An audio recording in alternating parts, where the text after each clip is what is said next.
I grew up here in Columbus, Ohio. Do you have any brothers and sisters? Yes, I do. I have two brothers and one half-sister. And who are your parents? My father is Danny Millette, and my mother was Nikki Valentino Millette. And your father, Danny Millette, has he passed? Yes. And when did he pass? December 5th, 2017. All right. Let's talk about your father a little bit. Where did your father live in his later life? He lived in Galloway, Ohio, just outside of Columbus. All right. And to your knowledge, how was his health in his later years? He was generally in pretty good health for a man of his age. How old was he? He was 74 years old when he passed. All right. Did he have any bad health habits? He did. What were his bad health habits? Well, he was trying to quit smoking when he finally passed, but he had quit drinking a few years prior to that, and that greatly improved his health. To your knowledge, had your father ever been to the hospital or had any ongoing hospitalizations prior to the fall of 2017? No, he didn't. All right. At some point in the fall of 2017, were you made aware of whether your father had to go to the hospital? Yes. And what was that for, to your understanding? He had a lesion on his toe that got infected. How did he get this lesion, to your knowledge?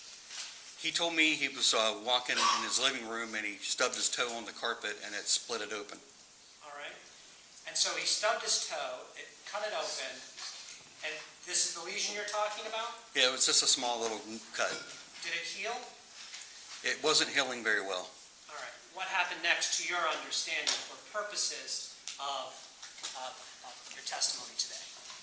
Well, I stopped over and I saw him probably, about once a week, and as I went over and saw him, I noticed that it was getting worse, and I told him he should seek medical care for that.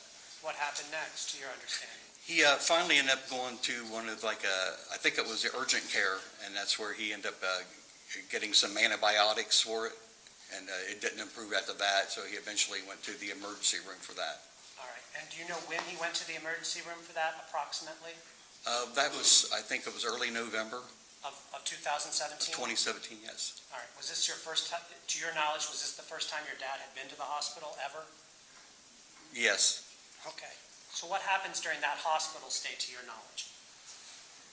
Well, when he went to, first he went to the emergency room, and that's when they had to admit him. They said that his toe was badly infected, and they then found out that he was diabetic at that point too, I believe.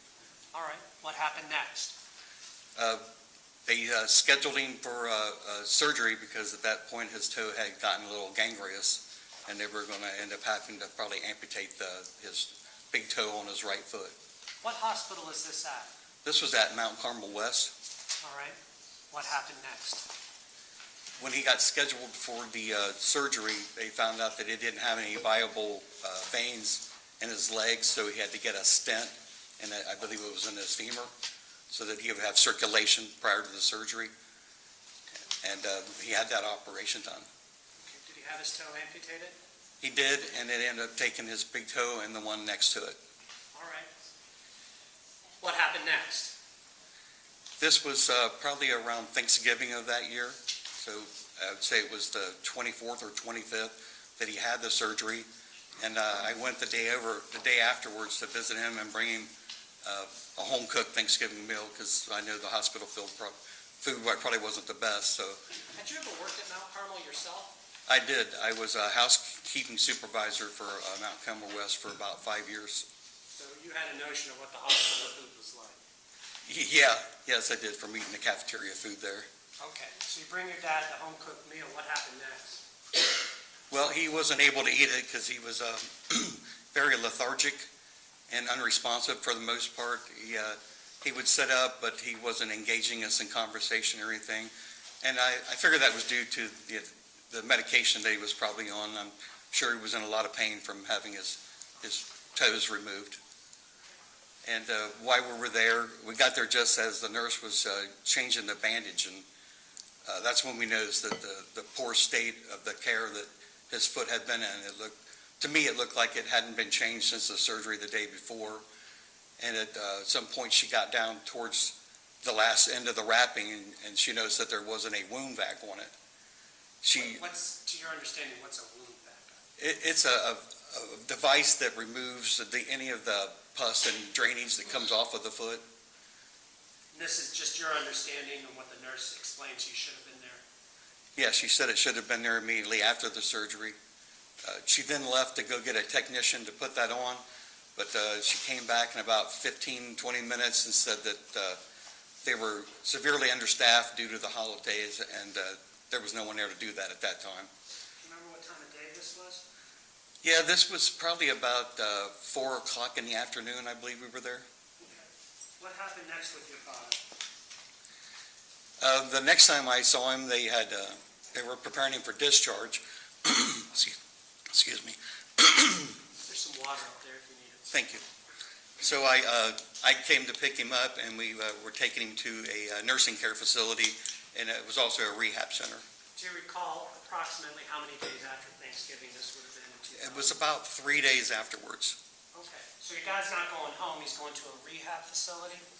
Yes. All right, what happened next? Well, I took him to the rehab facility, and it looked like a nice place, and I left him in the care of the rehab facility with my stepmother. She was there on most days and most nights. All right, what happened next? It was maybe, I think, about 7 to 8 days later. I believe he had, I'm not sure quite what happened to him, but he became unresponsive, and he had to take a squad back to Mount Carmel West Emergency. You weren't there for that, that's just your understanding of what happened? Yes, I wasn't there for that. I was at work that day, and I generally called every morning to check on him and usually spoke to my stepmother. And when I called his room, I didn't get an answer. So when I decided to call her cell phone, and she called me and said she was on the way to the emergency room, that he was being transported back to the emergency room. Do you remember what day that was? That was December 5th of 2017. Okay. So what did you do next? Well, after you talked to your stepmother? As soon as I found out he was back in the emergency room, I left work and went to the emergency room to be with him. What happened next? What did you see? Well, it wasn't too long. I got there probably about 11 o'clock in the morning, maybe a little bit after. And I was there maybe about 15 minutes, and he had a code. Okay. Are you familiar with what that means or what that implies, a code? Yes. All right. What does that mean to you? Well, that's a life-threatening situation that generally your vitals have dropped below normal levels and could result in something worse. Is this in the emergency department still? I'm sorry, say that again? Is this code occurring in the emergency department? Yes, it occurred in the emergency department. And you're witnessing it? Yes, we were sitting right outside of his cubicle, which is just a room with curtains around it. What happened next? They worked on him. They gave him chest compressions and brought him back. You could tell by the machines that he was on, you could see the heart rate monitor and things. And they brought him back, and he had a steady heartbeat again. What happened next? A few more minutes went by, and he had another code. And you saw this as well? Yes, it did. And did they work on him again? They did, and it was about the same length of time. 3 or 4 minutes had passed, and he stabilized again.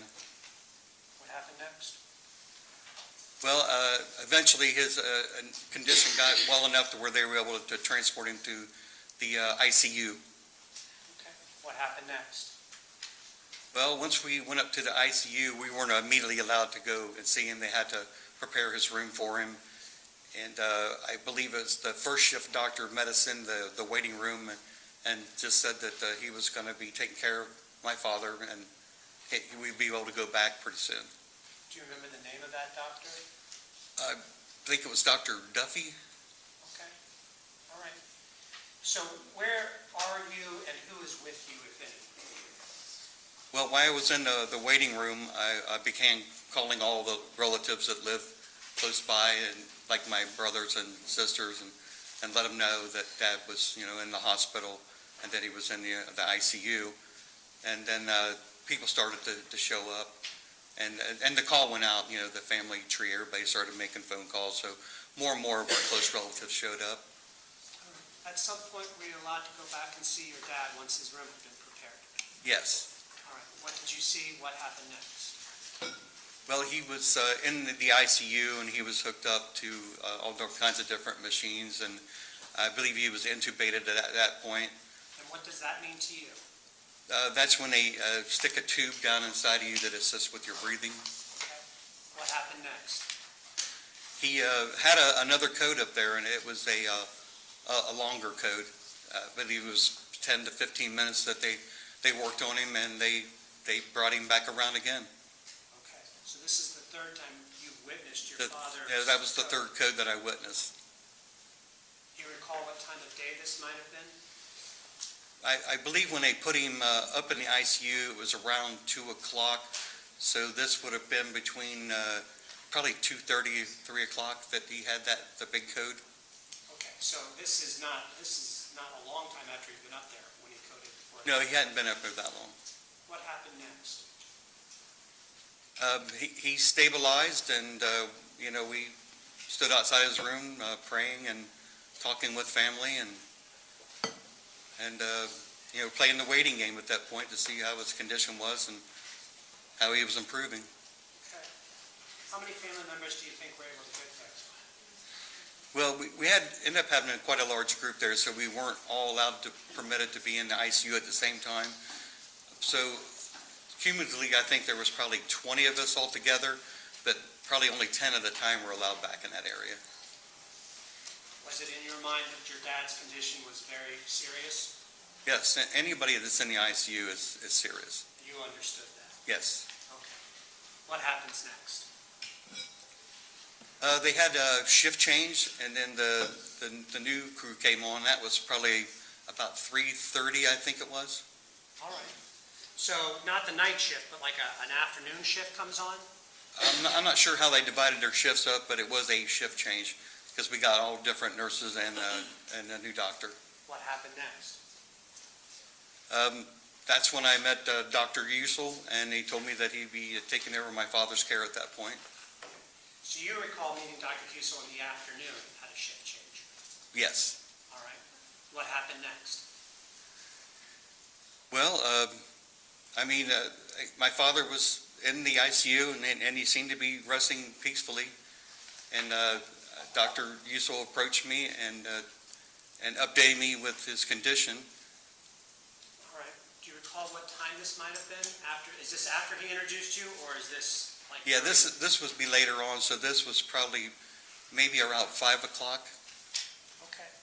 You said your father was resting peacefully. Did he appear to be in any pain, experiencing anxiety, discomfort of any sort to your mind? No, he was just lying in the bed, and he wasn't twitching or spasming, and he didn't have a grimace or anything on his face, so it looked to me like he was resting pretty comfortably. All right. So when Dr. Husel comes up to you the second time, what is discussed? Well, that's when he told me that, due to the code, my father was probably severely brain damaged and that he would never be the same. He said that the lactic acids were building up in his body and that his organs were shutting down. What happened next? Well, as the night progressed, I'm sorry. You had that conversation. Did anything come of that conversation, or was that just an update?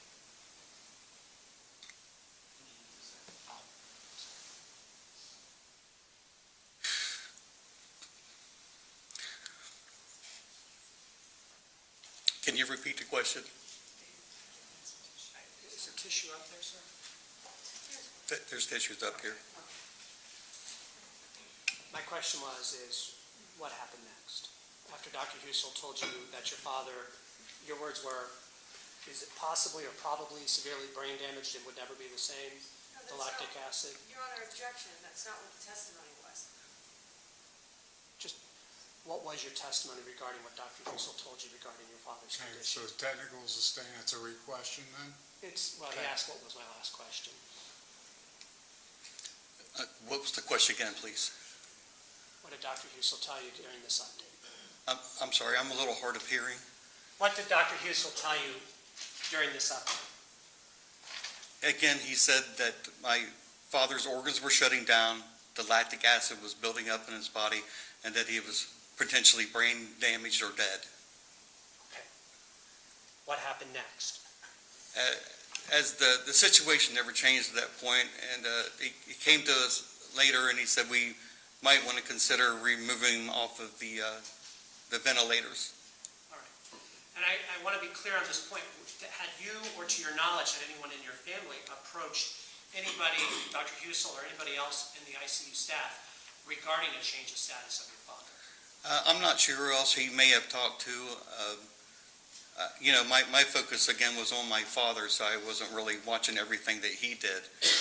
But I guess other people had spoken with him. I know my daughter was there and my girlfriend was there. And I know my daughter had questioned him too about some of the care that he was giving him.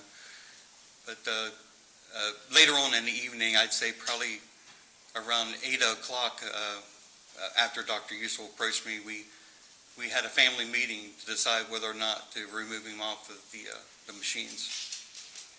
And what information, if any, were you relying for this family meeting? Whose information were you relying on? On the information that Dr. Husel provided us. What if any decision was made after that family decision? We decided, as a family, we decided to put him in God's hands. Okay. What does that mean? That meant extubating and taking him off all the machines.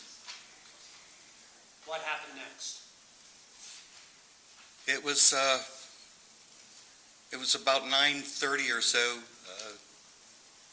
The order went through, and they extubated him, and my father passed soon after that. Were you in the room when they pulled the tube out of his throat? We were standing outside of the cubicle. They drew the curtains, but there was side lights, side panels that you could see through, and we were able to clearly see them do that. Was any medication discussed regarding that would be given during this extubation? Yes, I watched a female nurse inject something into the IV line, the IV port, just prior to the extubation. Had that been discussed, that he would be given medicine, or that he would be given anything for this procedure? One of the conversations I remember having with Dr. Husel was that would he be in pain when they removed the tube, because I imagine that having something jammed down inside of your body like that wouldn't feel good, either going in or coming out. And he said that they would make him comfortable. All right. But any specific thing discussed regarding the type of medication he would be given and/or the amount of medication he would be given? No, sir. At any point, did you or did you hear anyone in your family request that he die very quickly? No.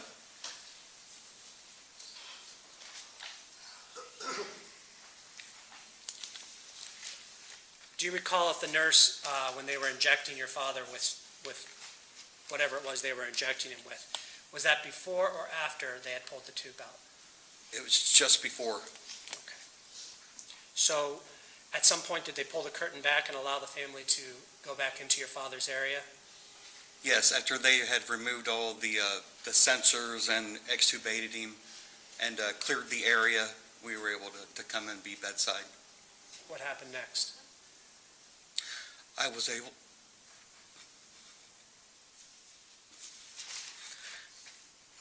able to hold my father's hand as he took his last breath. I'm going to show you what I've marked for identification purposes as State's Exhibit 4A in just a moment here. My fault. What happened after your father took his last breath?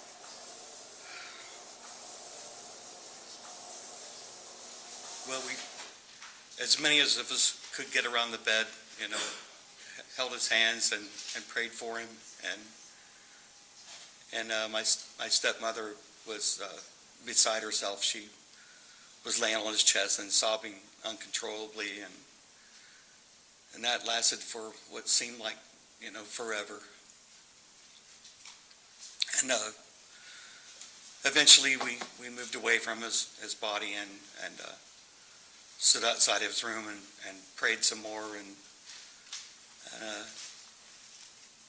we were all pretty beat up after that. It was very emotional, and eventually we all left. At some point in either late 2018 or early 2019, did you or someone from your family, to your knowledge, receive a phone call from someone at Mount Carmel? Yes, my dad's brother, Uncle Richard, called me and said someone had gotten a hold of him from Mount Carmel, and they wanted to speak to me, and that was about January 15th, I believe it was, of 2019. All right.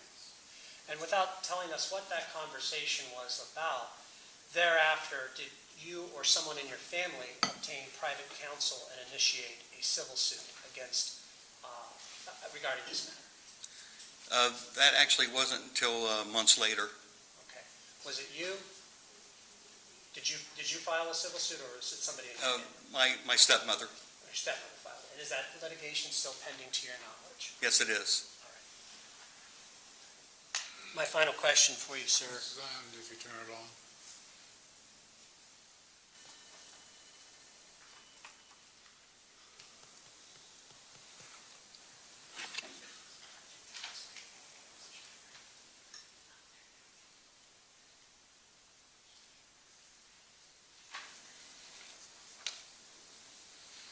Showing you what I've marked for identification purposes. It states Exhibit 4A.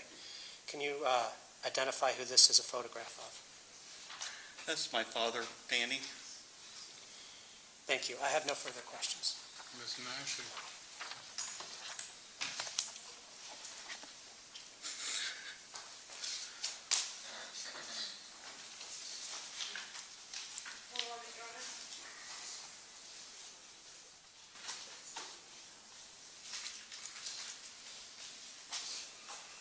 Good morning. Good morning. Diane Menashe on behalf of Dr. William Husel. Good to meet you. Just want to go back. I'm sorry, can you speak louder too, please? I sure can. Never been accused of of that before. I will speak clearly and just want to go over some of the things that you testified to on direct. Fair to say that you gave a deposition in relation to the civil case in this matter? Yes. And that deposition, does it sound accurate that it was taken on June 7th of 2021? Yes. You were under oath when you gave that deposition? Yes. And the events that you talked about with respect to your father were in the year 2017? Yes. As I understand it, tell me if I'm wrong, you were never interviewed by Columbus Police Department in relation to this case? No, I was. You were. And when was that interview? That was probably, I believe it was in the summer of 2020. I don't have the exact date in my mind. Okay. So in even that interview, 17 to 2020, 2 to 3 years after the events that we're talking about here today. Yes. Have you been interviewed in any other way other than the Mount Carmel phone call that you mentioned? I don't consider that an interview. Any other interview? Yes, there was some press interviews. And you participated in a number of press interviews, did you not? Yes. Channel 4, 6, 10. Yes. You were there with other families as well? No, not at that time. It was just my stepmother and myself with our lawyer, David Schroyer. And those were those press conferences that you gave, correct? Yes. And I want to go through your deposition and things, follow up on some questions that you were asked. Do you remember in your deposition, you were asked about once support was removed, was it your belief that your father would pass? And you indicated, did you not, that you had spoken to Dr. Husel about that? Do you remember that? I remember speaking with Dr. Husel, yes. And you said in your deposition, did you not, I said, how long would he be expected to live once we remove the ventilator? And you said in your sworn deposition, quote, it could be seconds, it could be minutes, it could be days or weeks. Do you remember saying that? Dr. Husel said that. Do you remember saying that that's what Dr. Husel said when you asked about how long Yes. your father would live, right? And then, just want to go on to the questions that you were asked about comfort. Because you asked Dr. Husel, as you testified to, whether your father would be in any pain, correct? Yes, during the extubation. When the tube was pulled from your father, that was a concern that there might be pain there, Yes. correct?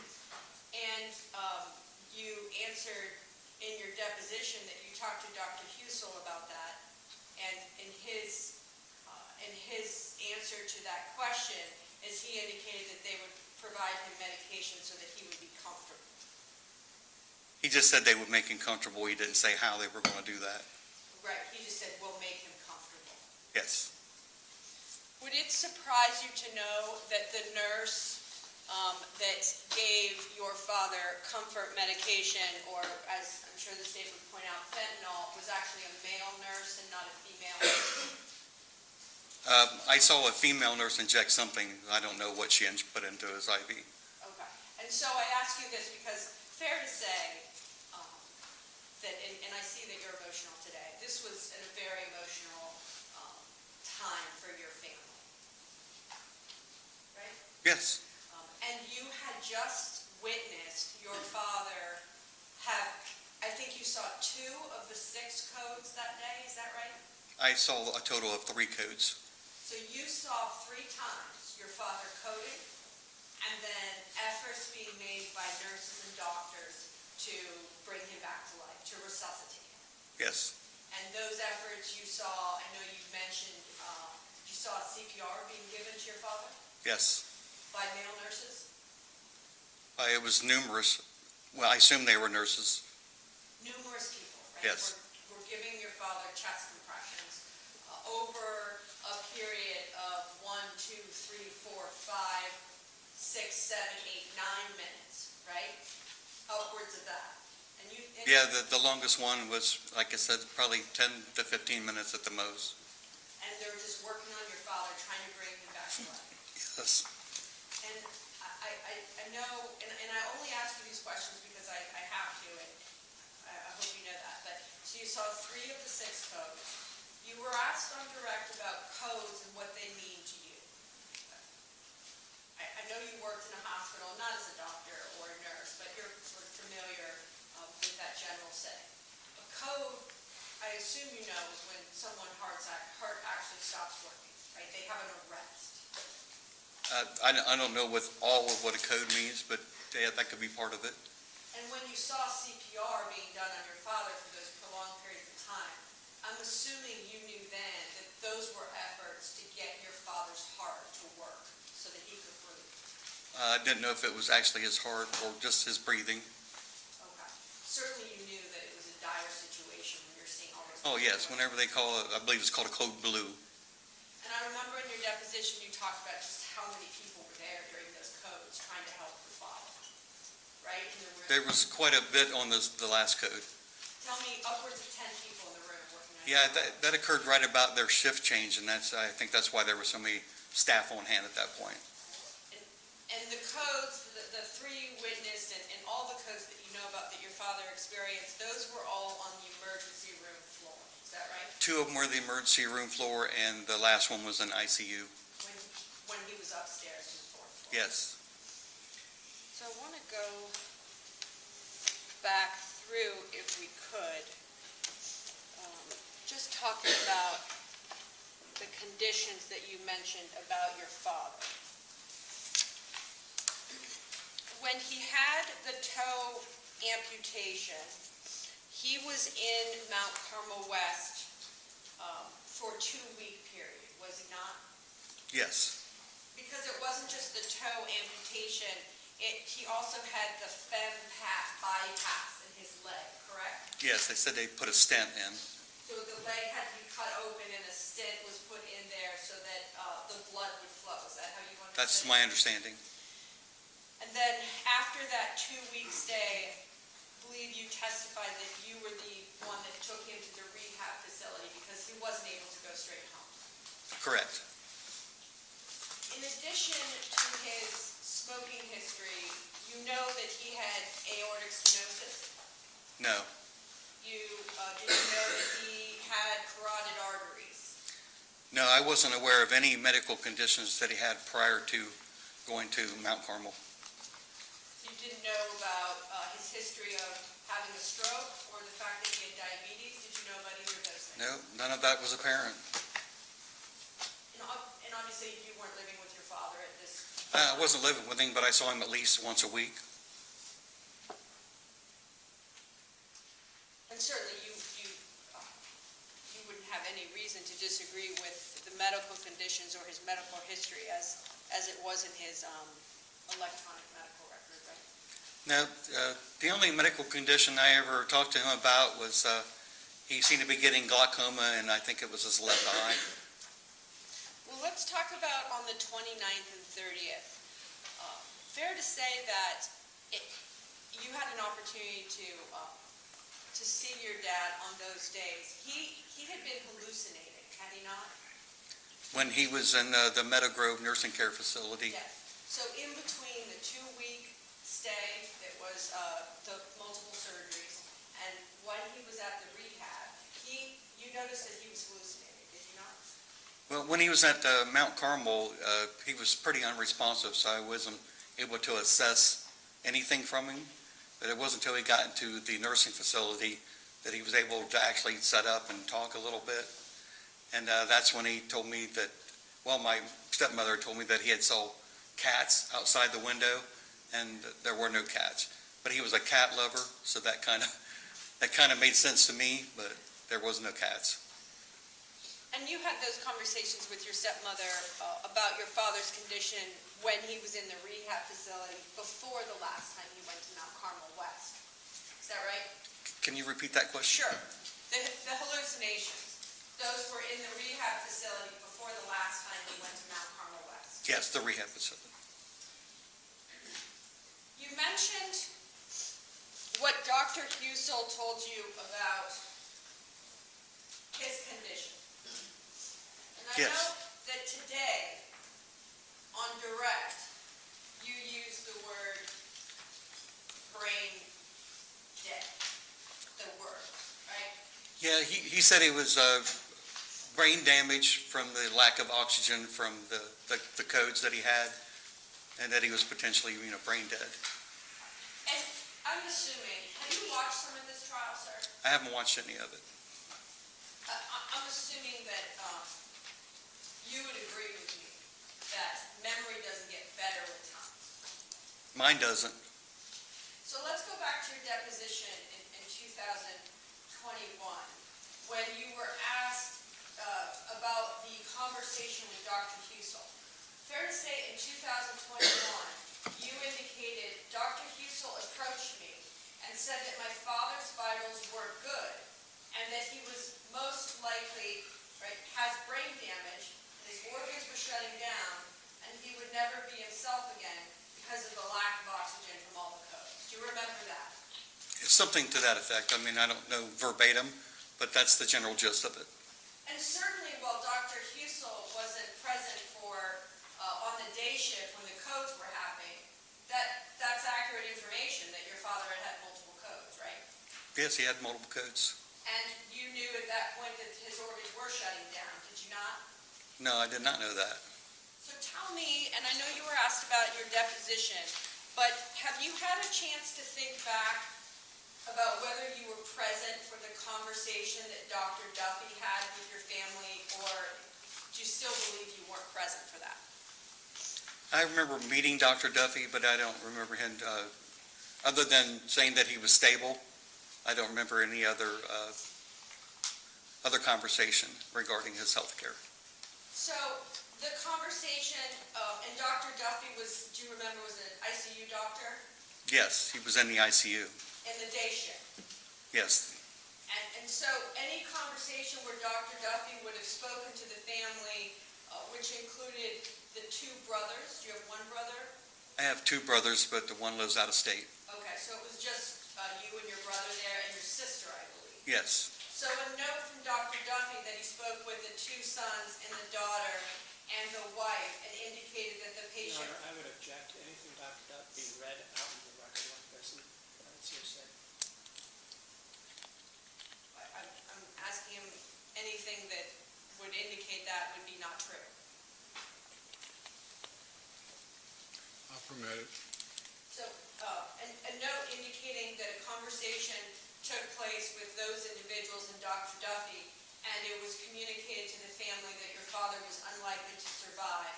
That's not a conversation that you remember. I don't remember Dr. Duffy saying that. And do you remember Dr. Comfort having a conversation with the family as well about the grim prognosis of your father? I don't believe I remember meeting a Dr. Comfort. Okay. And do you know who Dr. Comfort was? No, I don't.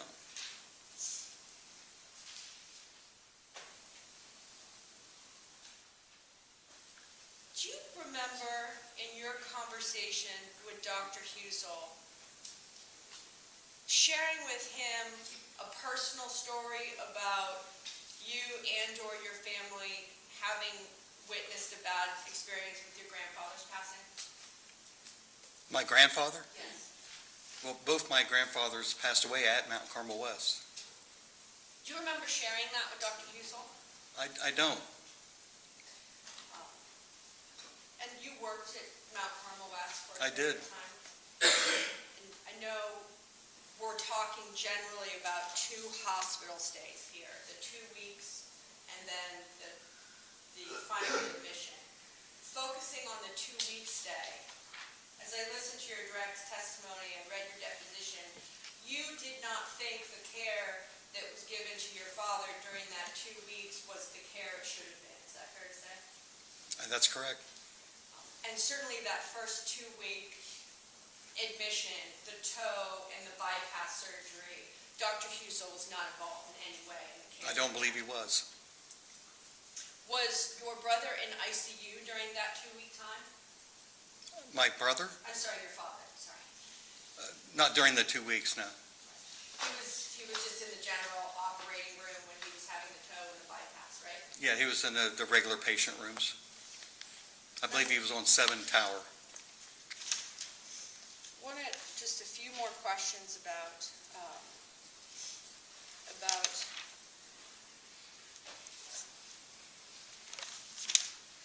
do you remember conversations with the chaplain as well, the night of your father's passing? I remember 2 chaplains spoke to me. One was in the emergency room, and then one was up in the ICU. After you had the conversation with Dr. Husel where he gave you an overview of your father's condition, you as a family had an opportunity to gather, Yes, that was later in the evening. and I think you said you prayed together. Yes. Was the chaplain present for that, or was the family just... No, we were in a small, quiet room off the side. I believe they call it a quiet room. I want to talk just a few questions about that quiet room. Was that off the waiting room? No, it was behind the nurse's station. So on that 4th floor there, there's that big nursing station, and it was behind there? Yes. Was that room made available openly to you, given that you had someone on the ICU? I believe someone asked if there was a place that we could meet, and they offered that room to us.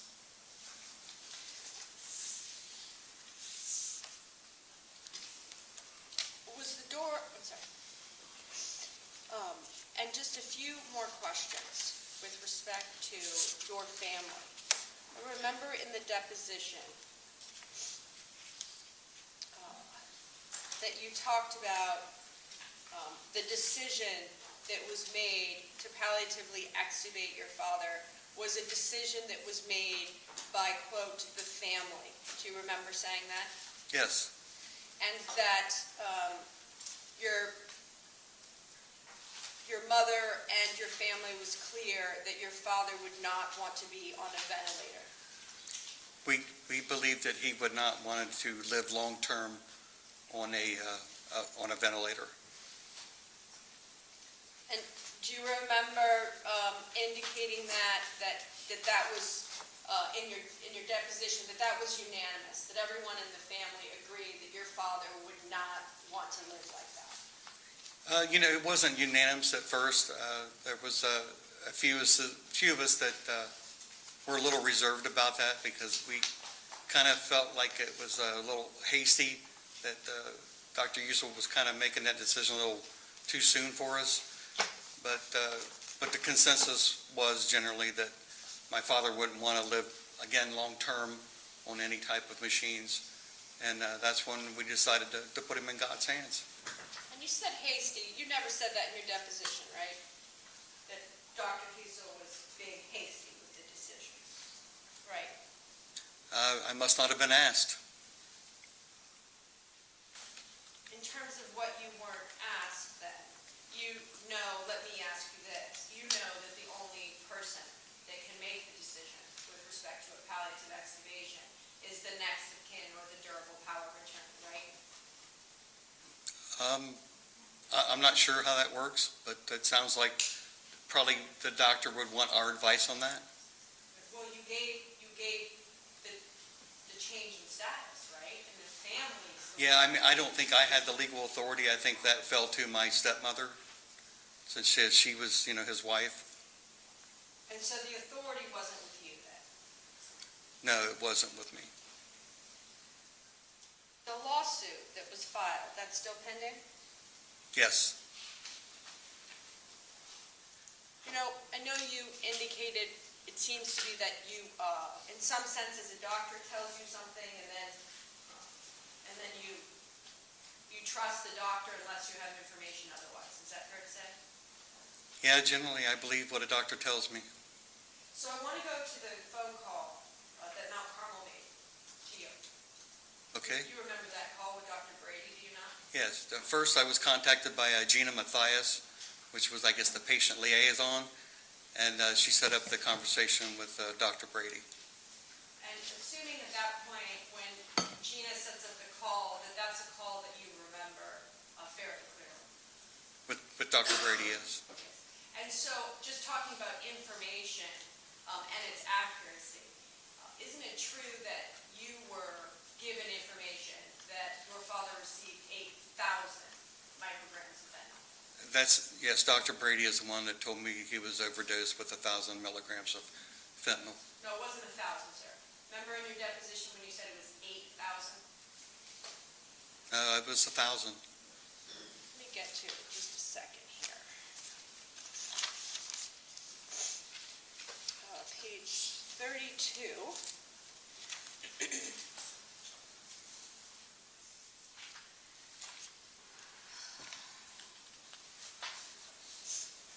When you were asked, did Dr. Brady tell you that the fentanyl caused or accelerated your father's passing, you said, did you not? I don't recall exactly what he said, but he did tell me that it was 8,000 milligrams after I asked him how much fentanyl he had been given. Then do you remember saying that? That must be a typo, because I remember distinctly that it was 1,000 milligrams. Would it refresh your recollection? This is a certified copy of the transcript of the deposition. And wasn't your deposition also on video, sir? Yeah, we were in the height of COVID at that point, so it was part of it was Zoom and some of it was in person. Okay, so there was the court reporter that you were aware during the deposition, and then also there was a video component that was recording as well. Is that right? Yes. Okay. And so your testimony is that that would just be an inaccuracy. The 8,000 would be inaccurate. And then it was after that conversation that you filed the lawsuit, or that you and your family filed the lawsuit? We had filed the lawsuit prior to that deposition. No, the call in Mount Carmel, sir. Oh, it wasn't immediately afterwards, no. We attempted to settle. They had I set up a... Settlement talks, things like that, I don't think that's appropriate. Okay. Disregard any comment on settlement. That's not part of this. Ms. Menashe, next Yes. question. One last question, please. Just want to talk about when you said that your father seemed fine or stable when he got to the ICU. You remembered, you not, page 60 of his deposition, that how you were asked, did you know that in the emergency room after those arrests, so before he even goes to ICU, he's critically ill? And you indicated, did you not? I mean, it was apparent he was critically ill. Remember saying that? Again, I know when someone goes to the ICU, they're not doing well. Thank you, sir. Nothing further. Redirect.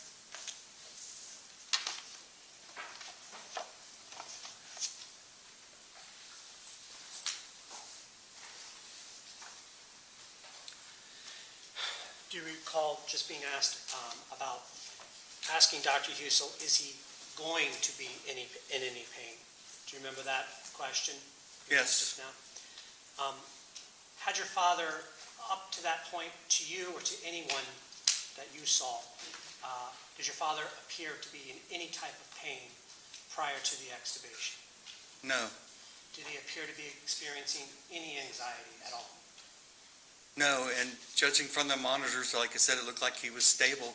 You could see he had a rhythmic heartbeat, and his breathing seemed to be fairly normal, and he looked like he was asleep.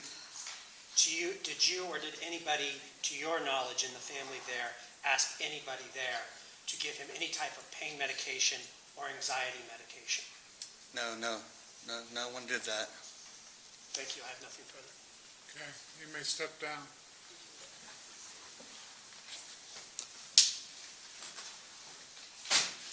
For the record, call your next witness.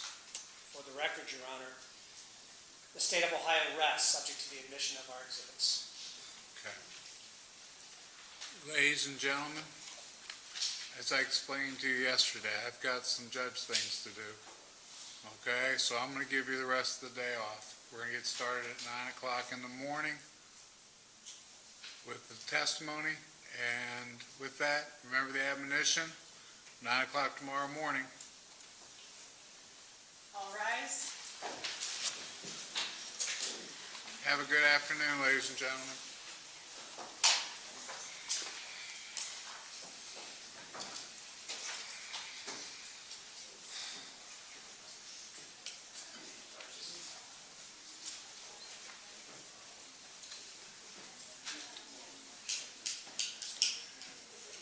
Enjoy the afternoon.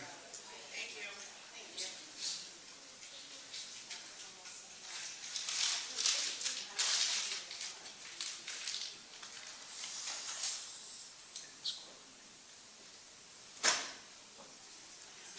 You may be seated. I assume you guys want a little bit of time to see what you want to do about the exhibits and that such? Or do you just want to jump right in on them? I think we can jump into it, Judge, and get a lot, I don't think there'll be a lot of objections to some of this. What else did I use? Okay, go. Let's take 2 minutes here just so that we can get it all together.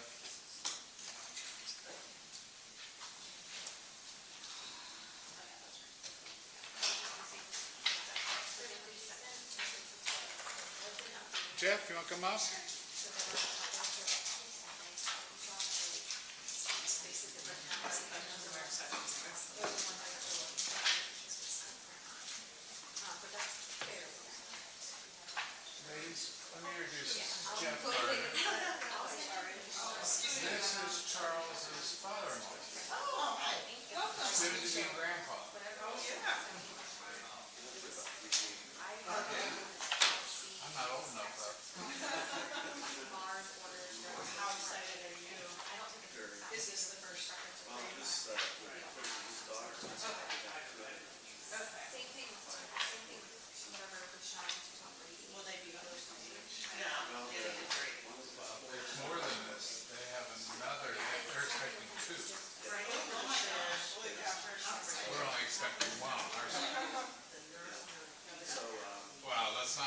Be careful. Yeah, I stopped by. Yeah, we're going down on Saturday. And who is it going?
All the parties are present. The jury has been excused for the day, and they appears to have all left the building. We are to the point of exhibits. Mr. Zion, behalf of the state. All right, Judge. Well, this is a beginning. I think we're going to have some discussions about some things. But 1 through 14 are the medical records of each of the victims. The complete medical records has put over there in the binders.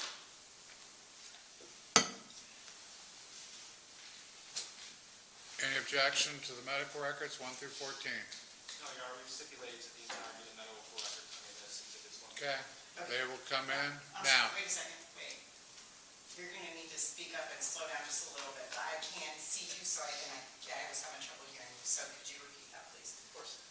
We've Why don't you come forward?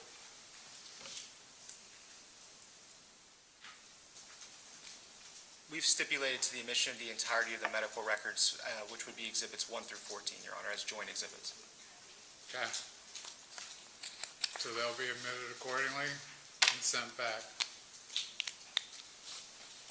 1A, 2A, 3A, 4A, 5A, 6A, 7A, 8A, 9A, 10A, 11A, 12A, 13A, 14A are photographs of each of the. Okay, someone hit the mic and I couldn't hear what she said at the end. Are the photographs of the alleged victims. Any objection? No, Your Honor. They'll be admitted and sent back. All right, Your Honor. Throughout the trial, we have taken excerpts to talk to particular witnesses about from the admitted 1 through 14 medical records.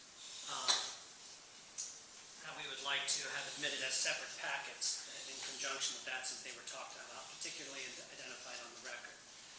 And those would be 1B, which are the MARs of victim Belisari, identified by Greg Grespot and others.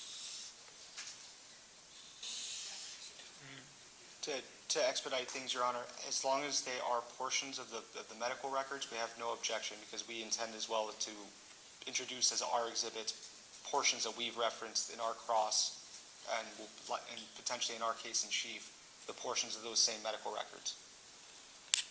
Okay. What about sending it back though?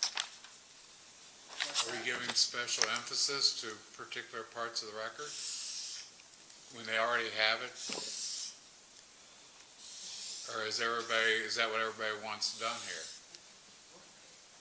We're okay with that, Judge. Okay with what? That was kind of like an A or B. Okay. I mean, we have indexing for the MAR.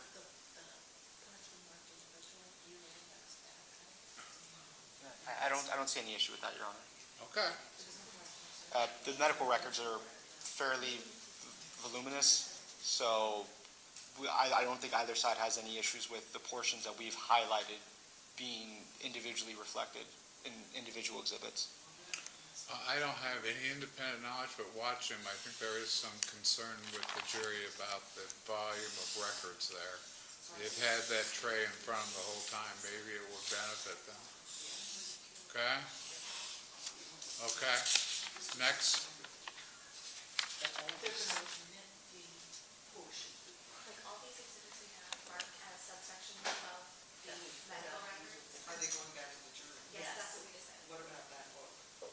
We haven't got to that one yet. Okay, all right. They're just talking amongst I need to know, like, you're talking kind of loud, and I figure you're just talking to each other, but if you want it on the record, please stand up.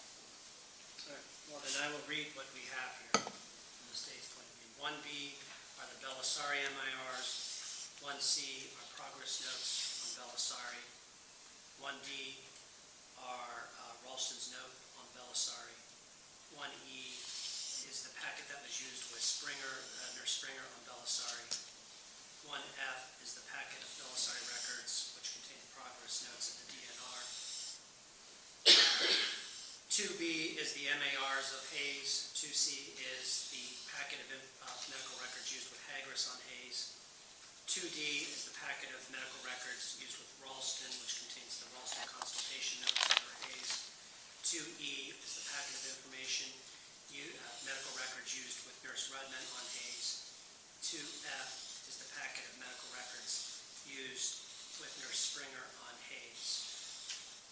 3B is the packet of medical records used with Dr. Hagris on Schertzinger.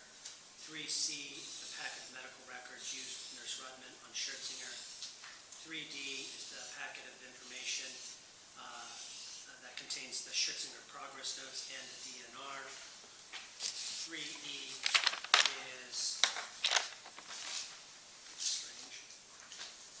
3E is a parent is, why is that 3E? Is that what? 3E is where we just mismarked that, shouldn't that be Schertzinger?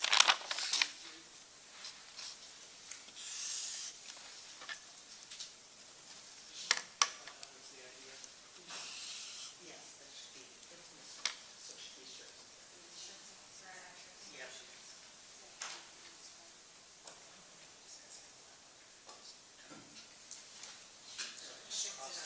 Yeah, I fixed it in here, I'll print a new copy. 3E is Dreyer on Schertzinger. All right, now, count 4 is Danny Millette, so all these relate to Danny Millette. And we don't have any separate packets for Danny Millette. 5 relates to Brandon McDonald. We have 5B, which is the MARs for Brandon McDonald. 5C are the discharge summary of Brandon McDonald. 5D is the progress notes, DNR for Brandon McDonald used with witness Chan. 5E are the progress notes on McDonald used with Nurse Burke. F5 is the direct chart flow sheets also used with Nurse Burke. 5G is the Burke correction to the flow sheet of McDonald. 5H is the McDonald Mars section of Burke. 5I is the packet of medical records used with Nurse Dreyer on McDonald. Moving to count 6, which is deals with Francis Burke. Backtrack that, there's a 4B on the animal left that was used for Sheila.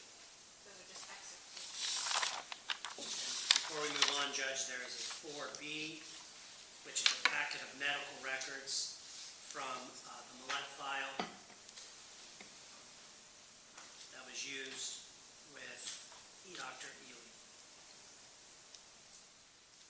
Referring to count 6, Francis Burke, there is 6B, which is the discharge summary of Francis Burke, 6C, which are the progress notes in the DNR, Francis Burke, 6D, I'm sorry, that was 6C, 6D as in David, is the packet of medical records used with Nurse Dreyer on Burke.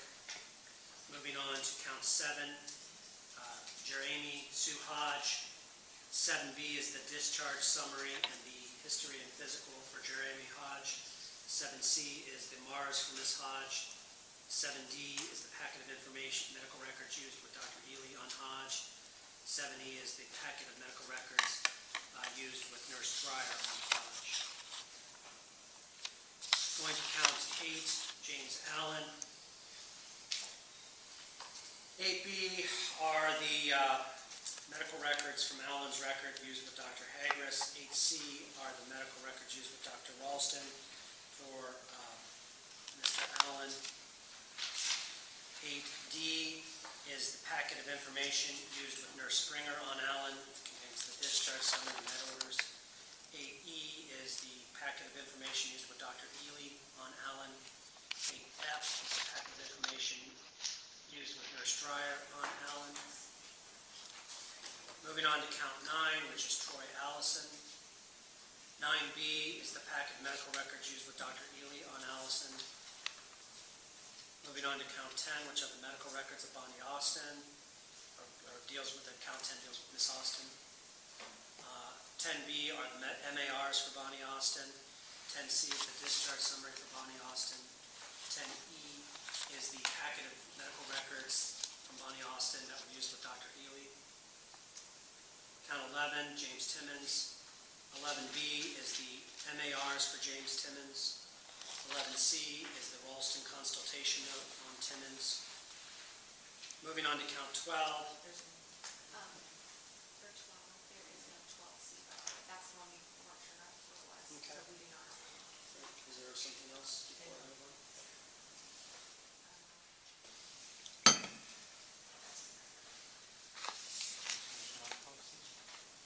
Yeah, we're not going to see the 12C.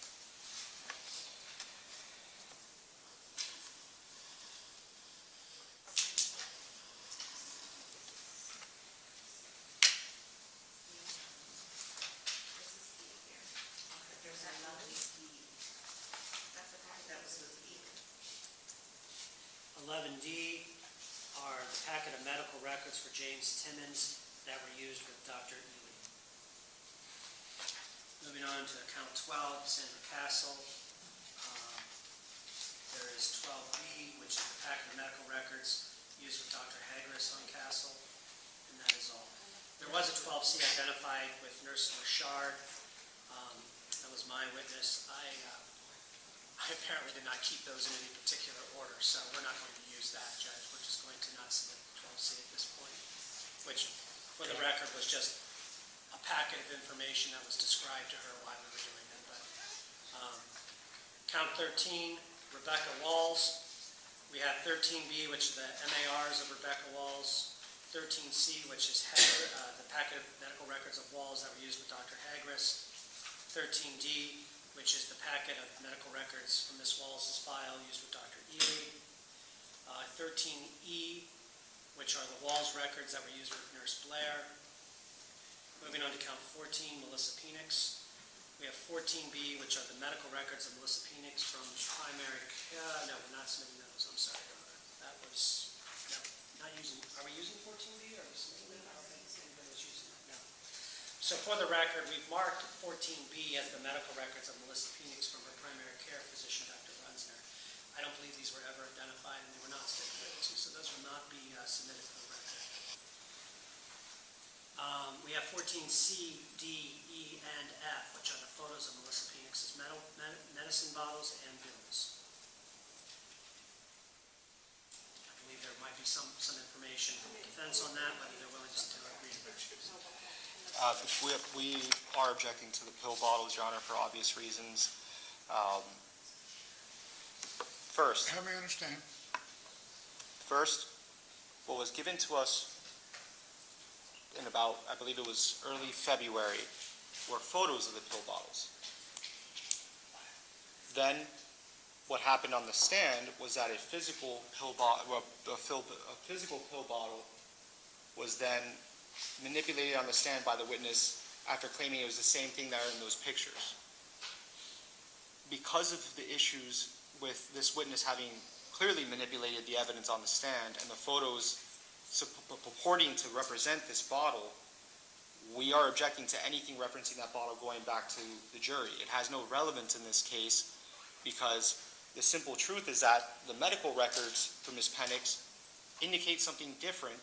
Dr. Husel would have no way of knowing that the pill bottle may have said something different because he's relying on the prior physicians and their notes when giving care to Ms. Penix. So to suggest that the medical records were inaccurate has nothing to do with Dr. Husel and bears no relevance to this case whatsoever. He's going off of what he knows to be the medical record and the tolerance that's listed in there, including 50 milligrams of morphine over an extended period of time. For years, I believe her daughter testified to. She read the bottle as being 15 milligrams, but that has no relevance here because it has no bearing upon what he did or did not do or what was in his mind. And as Your Honor has said, intent is the exact part of this case at this point, although we are not conceding causation in any way, shape, or form.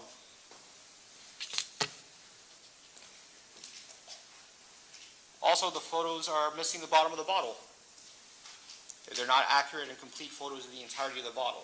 They're just selective images, again, that have no relevance because he would have no way of knowing what was in a pill bottle at this woman's home when he was administering care to her.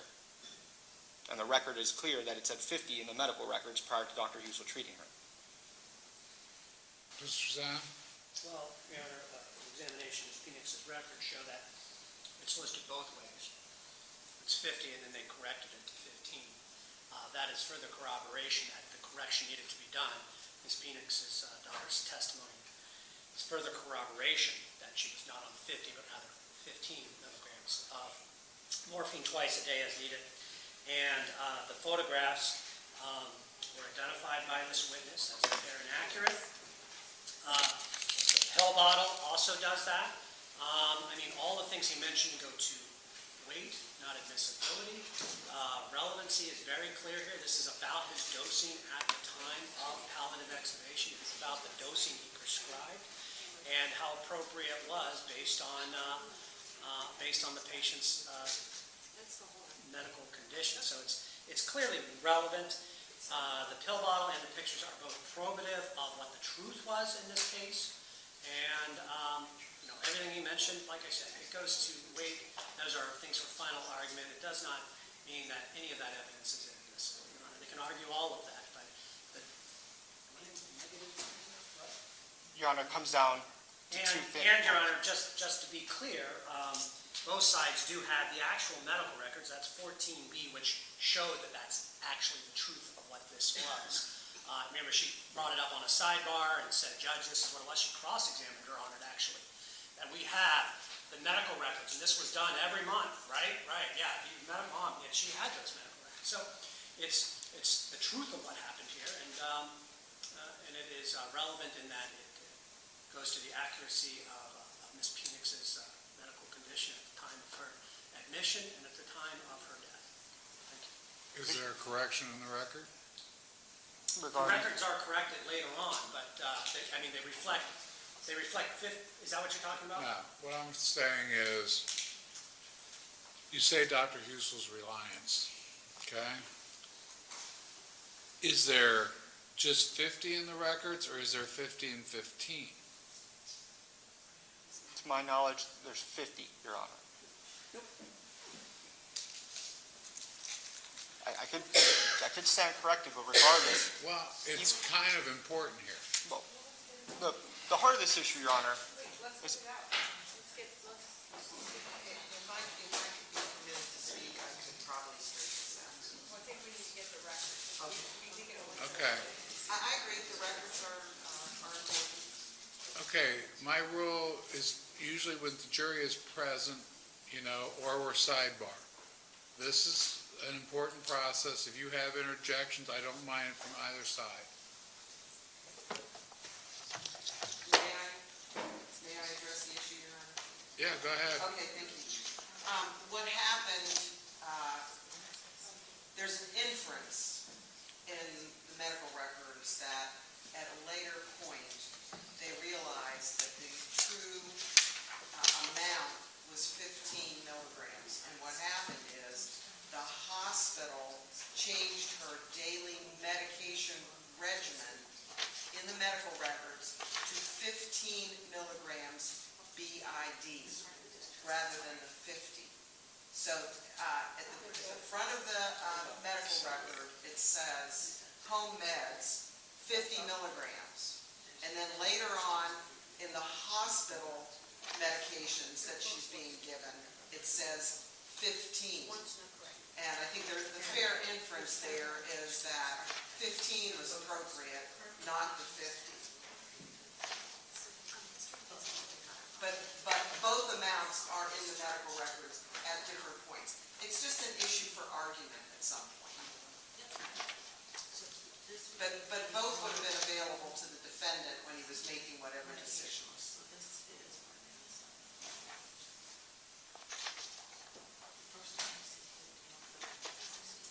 Do you guys have it pulled up? Yeah, so on page 11 of the medical record, it says 50. My understanding is that later in the record where it says current, I don't believe that's referring to home medications.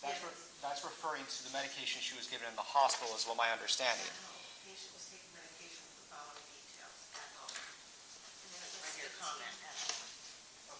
Okay, I can't hear you. Regardless of what, the history and physical, which has been testified to, is the primary document which all doctors then rely upon because it's the first thing that's done when the patient comes in, says 50. Regardless of someone else who's not Dr. Husel having corrected it later in the record, has no relevancy to this case because they're trying to suggest that there's some inference of nefarious activity here, that the record was later altered or changed when he didn't do the history and physical and he didn't put the number 50 down. When it comes down to it, whether it was 50 or 15 and what the pill bottle at home says, if it's already in the record, to put the pill bottle in is cumulative, or even the photos of it, and at the core, it's tampered evidence. We all saw the video. I don't know how anyone could argue it wasn't. I mean, we all saw the video. She clearly manipulated the bottle and took something off of it, and we don't know what happened with that. I don't believe they've inquired with that witness or intend on asking her why she manipulated state's evidence produced in the middle of trial, the physical pill bottle, why that was manipulated on the stand, but none of this is relevant in the sense that it was tampered with, and the record reflects 50, and even if it reflects that some other portion of the record that was later corrected, the date of which we don't know because it bears no relevance to what happened with what Dr. Husel did.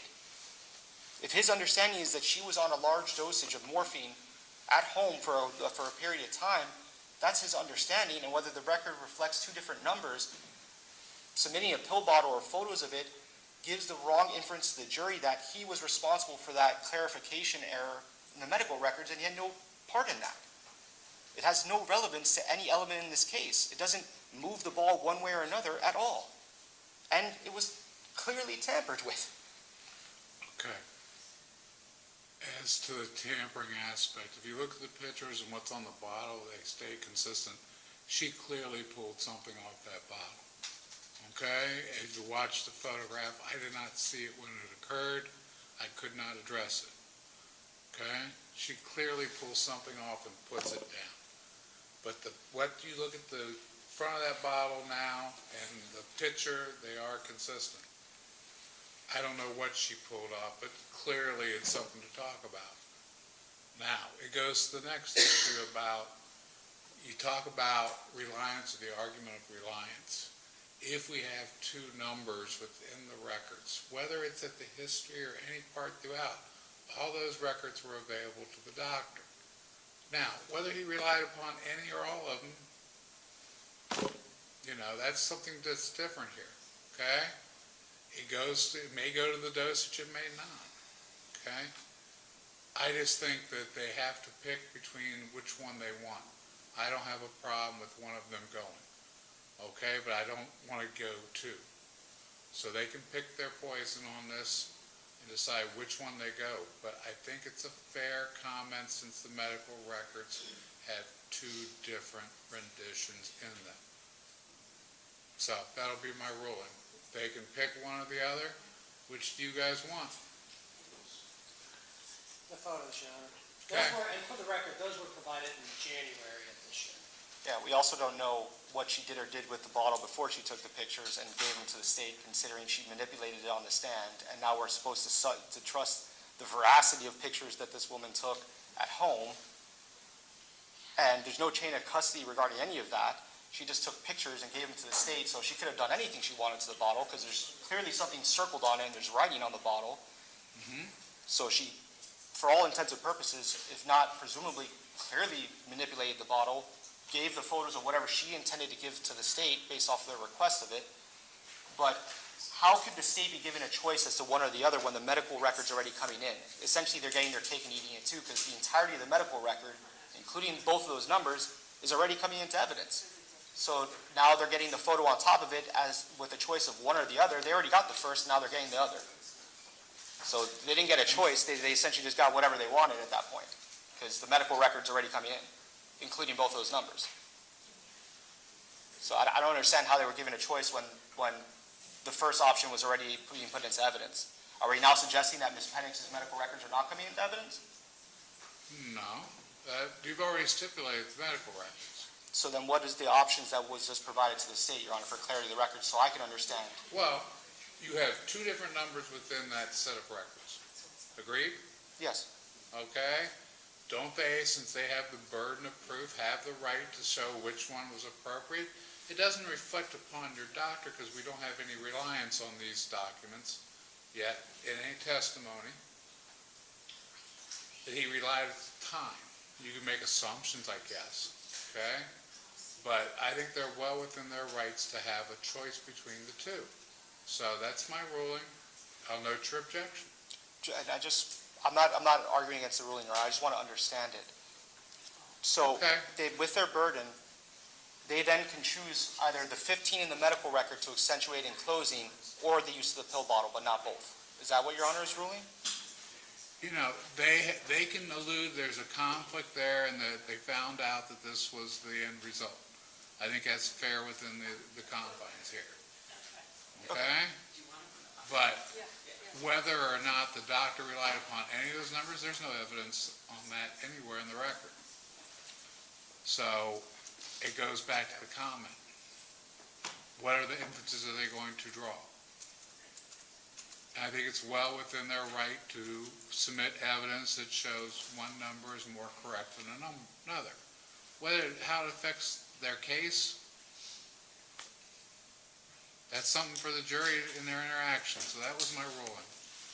Thank you, Your Honor. And because of the accusations that we are somehow submitting evidence we know has been tampered with or somehow untrue, we would move 14B in as a court's exhibit at this point. 14B, for the record, are the certified records from Dr. Runsner bearing the cover letter stating that they are provided to all the parties in this was provided, I believe, sometime in January. I don't know when this was actually provided by Mr. Gobble, but these are the records from Dr. Runsner. Formal list of opinions. Dr. Runsner is her primary care that is on that pill bottle, that is on the pictures of that pill bottle, which both sides have, which Ms. Nash brought up to sidebar and showed the court, which shows that, in fact, the truth is she had a prescription for morphine, ER, 15 milligram tablet, extended release, 60 tablets, take 1 tablet twice a day by oral route as needed for 30 days. So this is a binder with those medical records from Dr. Runsner. We will submit this as court's exhibits. I don't know what number we're up to. Well, 14B is the state's number. 16. State's, or court's exhibit 16. So both sides now know what the truth is, and we would object to any argument that somehow the state is submitting false or misleading evidence in this case. So Okay. that's state 16, or court 16. When you went through your list of 1 through 14, that was specifically filled out. That's right, because they won't stipulate to it. We didn't bring Dr. Runsner in to testify to it. Okay. Then doesn't it become cumulative since you've already elected on the bottle? I'm not putting it to the jury, I'm putting it to you for it's part of the record, Judge, since they say we are somehow knowingly putting in evidence that has been tampered with and is untrue, when everybody knows the truth of what Dr. Runsner prescribed her through those medical So receipts. you're just making your record in I'm support making of a your record election? for, Okay. yes. Judge, And may just- I apologize to Yeah, interrupt. go ahead. I just got a text from one of my associates who's watching online that has advised me that the camera has been focused on Dr. Husel's laptop and even identified, and you can even identify the actual program and software that he's using. I'm very concerned about that. And Why is it over there? Clearly, like, directly pointed at.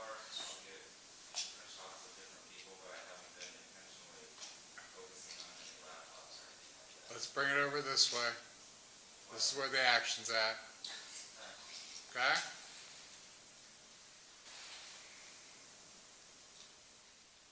Since the jury didn't get to see it, there's not much more to do with that. That's the best I can do for you here today. I didn't realize it was a problem. yes, sir, I appreciate it. I just thought I'd bring it to your attention immediately. Well, I think we solved it for you. Thank you. Okay? Just to leave the issue and make our record, Your Honor saw it, we all saw the video, regardless of yelling or assertions about the medical record there that the witness had no idea about, or the pill bottle she had no idea about until she got it and retrieved it at the state's request. She clearly manipulated it on the stand. It's captured on video. We don't know what she took off, and there are representations that we all know the truth, that it was this. We don't know what she took off or how that changes that scenario. So Okay, but just what are in your the record. remedies here? Okay, you've got her on film pulling something off. If you're saying it's tampering of evidence, she's entitled to certain rights at that point in time. It's a crime. Okay, it's a specific tax situation. Okay, she's not been charged. It's something that's probably more appropriate for a prosecution than it is for, some type of sanction here. we're supposed to disregard her total testimony because she pulled something off a bottle? Yes, Your Honor. The jury has the right to believe what they wish out of any witness. And the court has a duty to safeguard witnesses from evidence where it's clear that something nefarious is occurring, where she's manipulating evidence on the stand and clearly hiding it and being as clearly deceptive as imaginable, where she manipulated evidence on the stand, is testifying to the nature of that evidence. So yes, I'm not a prosecutor. Their choice or not whether to come after their witness for clearly on video manipulating the evidence and giving it back to them is their choice alone. The remedy we're seeking is that evidence that was manipulated not be given to the jury, and that, yes, that witness's testimony should likely be stricken as well based off her actions on the stand.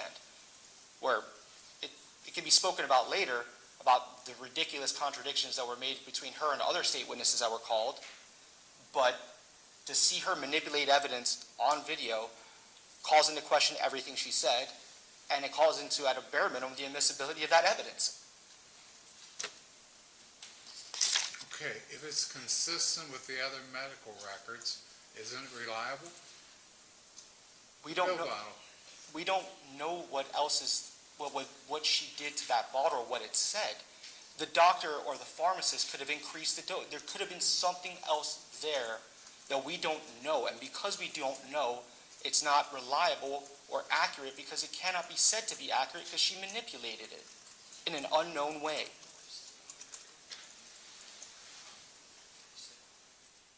How do you authenticate something that's changed live action in front of the jury and everyone else on video?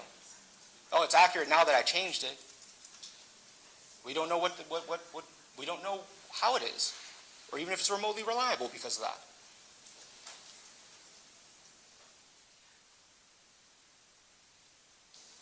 Okay, I understand your argument. I admit it, the one of your objection, and we'll leave it at that. There's a record now. Well, Judge, we've got these two pictures here. One's a close-up and one's a little back, 14C and 14D. Would the court like to examine them? I've seen them already. They're consistent with the bottle. Yes. I gave you a choice on cumulative or not. You looked at the photos. Right, so we've got just the two. Is that okay? Yeah. All right. So that would be 14C and 14D, photos of the pill bottles. 14G are the medical records used with Nurse Rudman on Penix. 14H and I are the progress notes from Ms. Penix, which is the DNR. 14 Schweiger, did we label this 14 Schweiger? Yeah. 14 Schweiger, I guess, are the packet of medical records used with Dr. Schweiger. And then, Judge, we have what we have labeled as States Exhibit 1 prime, and then 2 prime, et cetera, up to States Exhibit 14 prime, which are, I need to take this. no? Yeah. Yeah, that's what. Which are I need to take the Schweiger. the packet of medical records that were used with Dr. Schweiger. Yeah. I'm sorry, of the medical records or his revised reports? Medical records. They're just excerpts. Those are all the experts that Ms. Grubb used with him one at a time, pulled out and showed him. The problems, I don't. We're talking about the 14, because there was another report that was initially made. There's no reports, those are all medical records, Judge. Oh, those are just the medical records Those are just associated medical with each of records. the... 1 prime, 2 prime, et cetera, used with Dr. Schweiger.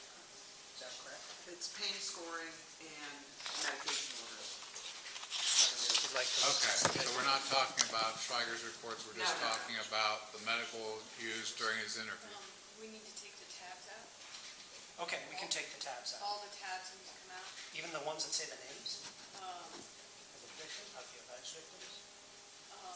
No, but all of the tabs, and also Janet has sticky notes in there as well. Okay. I don't have any objection to the medical records, I do to the reports, so when we get there, I'll address that. Okay.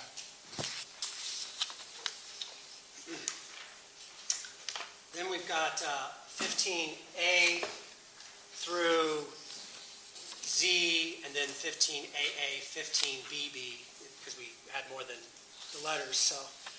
Those are all the photographs of Mount Carmel West that were identified by Detective Gillette and others throughout the trial. Any objection? I don't think so. I just want to reconfirm by just looking at them just in case, but I don't think we would have an objection to the photos. Do we have them there?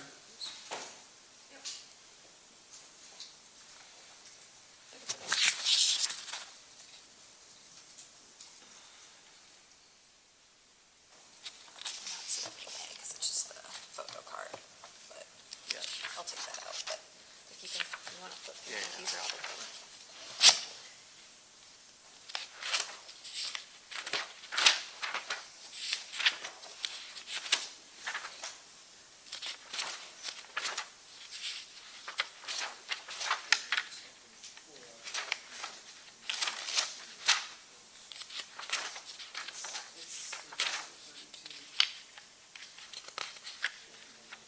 Yeah, when it comes up.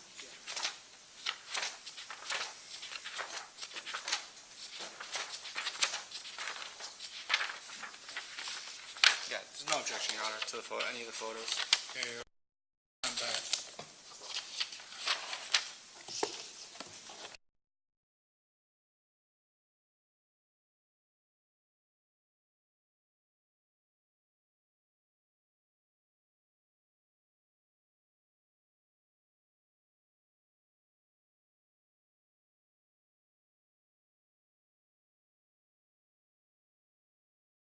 A is the palliative ventilator withdrawal. And just to clarify, that's the policy, not the remedial effect, correct? Correct. We did not Okay. keep that one in. Then that's fine, no objection. Will be admitted. 17A, B, and C are the palliative ventilator withdrawal order sets, and those are the three effective dates, 1, 2014, 6 of 2017, and 12 of 2018. C is the remedial one, that we did not get in. So just 12, 7, 10, and 8, 16, 16, these are the order sets.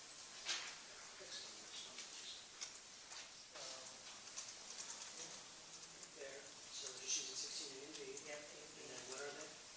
Just put A and B, both of them. Scratch it out, scratch it out. Okay. 17. Well, it says, what am I gonna do?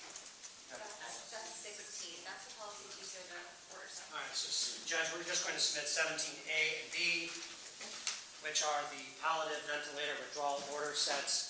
Effective date, 17A is effective date 1 of 2014, and B is the effective date of June of 2017. No objection. They'll be admitted, sent back.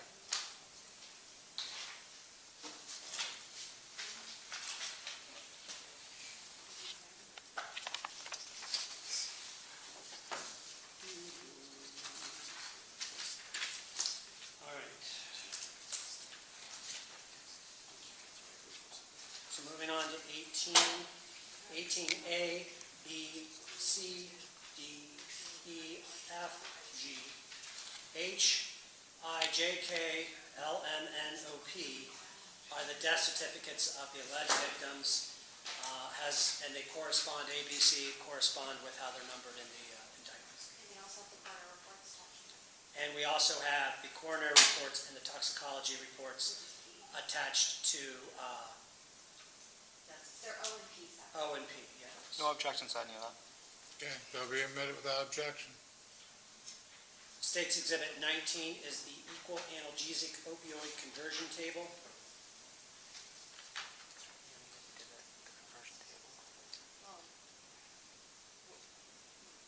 What is that? It's the Here. conversion from... Identified by UV. Really, and several other doctors. It's the one who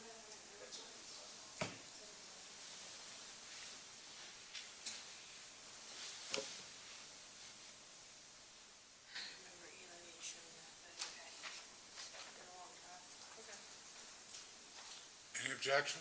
No, Your Honor. Will be admitted. All right, 20A is the Dressbaugh, Miles / Hemker, Mush emails. We'll be objecting to that, Your Honor. They refer to people in plurality, as we demonstrated, and there's no direct reference to Dr. Husel nor any testimony beyond the subjective speculation that someone thought it might apply to him, despite it being plural. So we would be objecting to that as not having been authenticated, nor it even being proven that it remotely applied to Dr. Husel. Can I see them? Just to answer the last thing, they were shown to, they were authenticated by Dressbaugh, identified it. 20A, yeah, we showed this to Dressbaugh, and maybe even Randy Miles. That's not, that's not the Mush email. Oh, you're talking about the Mush emails? Well, that's what you have as 20A. No.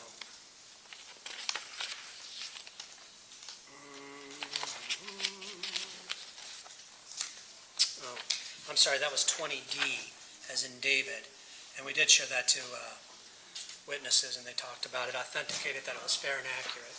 O'Connell authenticated that email.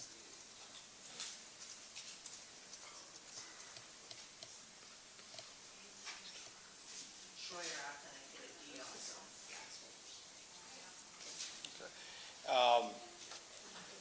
Just to say again, Your Honor, I'll read into the record. He wants to Yeah. look at it. It refers to some ICU providers. And there's no reference to Dr. Husel whatsoever in it by name, regards to the speculation of Talon Schroyer.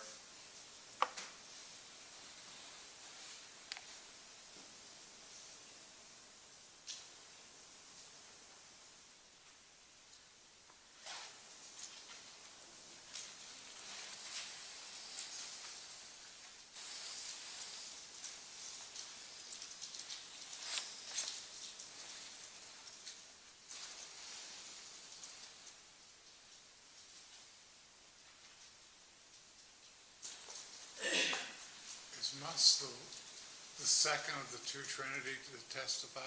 Mush did not testify. We had, I believe it was McConnell, and maybe even one of the other pharmacists testified that they received that. That was sent to most of the pharmacy. Mush did not testify. These are who identified each one of them. So it looks like Talon Schroyer was shown that email, and John O'Connell per our list. Which one you want to look at? Yeah, yeah. I have 20D. That's 20D is what you have, sir, yes. That was shown to two witnesses that email was sent to on the date indicated on that email. We believe it is relevant and probative, it corroborates other evidence that, we know through Dr. Roth, his testimony is to believe that there was only one doctor ordering that amount of fentanyl in the ER. 1 milligram equaling 1,000 micrograms. And we also have heard from several witnesses, Dr. Husel's proclivity to use large doses of ketamine as well. We heard that from several witnesses as well. So it's probative and it's corroborative of those things. The inference is very clear. They're talking about Dr. Husel. The fact that he's not mentioned by name, I mean, that's all fine for argument. That's all fine as to what weight the jury wants to assign it. But we do believe it is relevant and probative of those facts, and we would ask that it be admitted. It's been authenticated and identified as fair and accurate by two witnesses. Response? I mean, I understand that that's their opinion regarding the people being referred to in that email, but Dr. Husel is not referred to in that email. It's a plural statement regarding providers. It doesn't even refute it. I don't believe it even refers to people specifically at night, despite that being a point of contention throughout this entire trial, that Dr. Husel worked at night. I don't see how their speculation as to who that actually refers to makes it relevant at all. They had every means in which to call Josh Mush to talk about his mindset when he wrote that email. Instead, they called people to speculate as to what he meant by that email. And I can tell you, we know what Josh Mush meant by when he wrote that email, and we know why they didn't call him. That doesn't help me. There's nothing that ties Dr. Husel to that email whatsoever. I Just a simple understand reference to fentanyl or ketamine when other doctors also gave fentanyl and ketamine in the ICU. There's not even a reference to being on a ventilator or anything of that nature. It says some ICU providers. they have taken the extra leap to interpret this other man's words and had their witnesses, again, attempt to decipher another man's words as opposed to calling the author of the email. So is your argument under 403, or are you saying just relevancy, period? 401 and 403, Your Honor. Or rather, it's not relevant, and if it does meet the minimal threshold for relevancy, any relevancy it provides is substantially outweighed by prejudicial speculative value that the jury would be given it and how they would argue it based off of, again, their speculative understanding of that email and not the actual literal meaning behind it.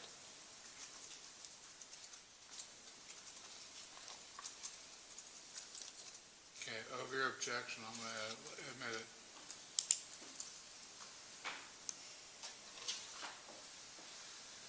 All right, thank you, Judge.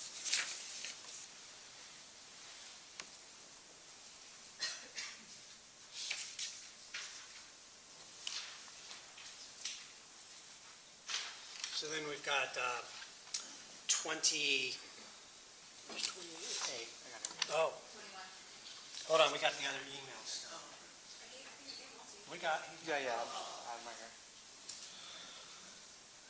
Your That Honor, was 20D that I had. we got that back. There's a whole series of these that they're looking at. For clarity, Your Honor, that was 20D, what we were referring to. D as in dog. I thought it was D as in dog. Yeah. Oh, He said I D. said 20D. He said, well, There. Did I say B? no. I think it was me, Your Honor, I'm sorry. Your Honor, the issues we have with this series of other emails is what could be described as inappropriate opinions. Let me just bring them all up. I'm going to put them in order, Your Honor. When you guys have them, Why don't you show them to us?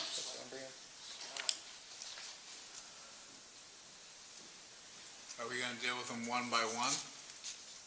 Or do you want to talk to them about a group? I have 20A, 20B. 20A is a email. It looks like it's from Randall Miles to Greg Dressback about a voice. The 20B. concerning part is, Your Honor, for 20A is the bottom part. I'm just identifying them on the record of what I got in front of me. Is another Randall Miles email to Sarah Hamker. What's the last name? Hemker. It's Hemker. 20C is an email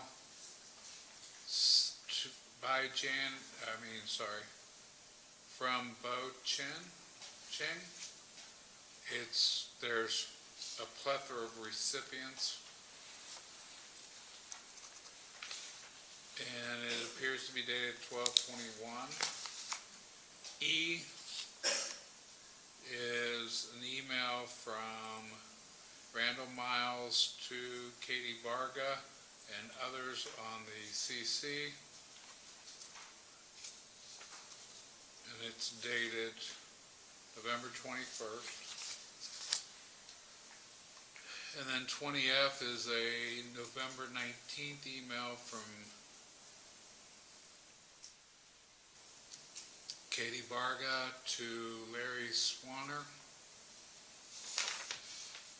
Okay, so those are the five here. Why don't we work our way through them? Let's start with A, which is the Randall Miles to Greg Dresbach email.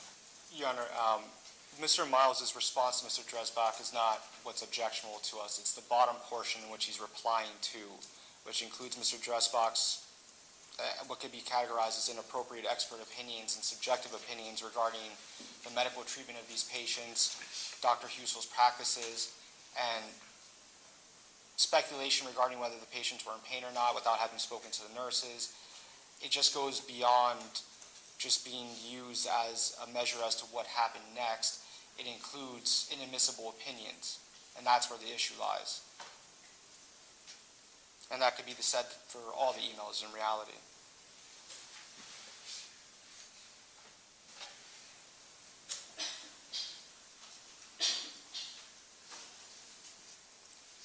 we would ask that in regards to emails or physical evidence, that they match the court's earlier rulings regarding the limitations upon certain opinion evidence. And I think that these emails go well beyond that line that was drawn by the court. It's one thing to show a witness the email to explain as to what happened next. It's another thing to submit it to the jury as tangible evidence when it includes those objectionable opinions.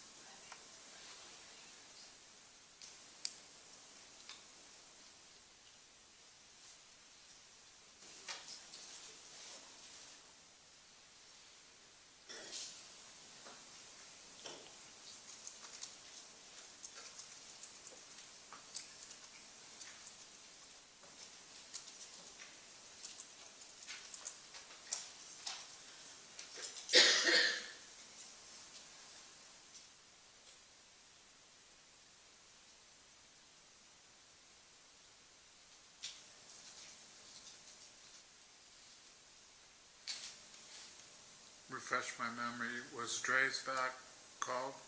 Yes, Your Honor.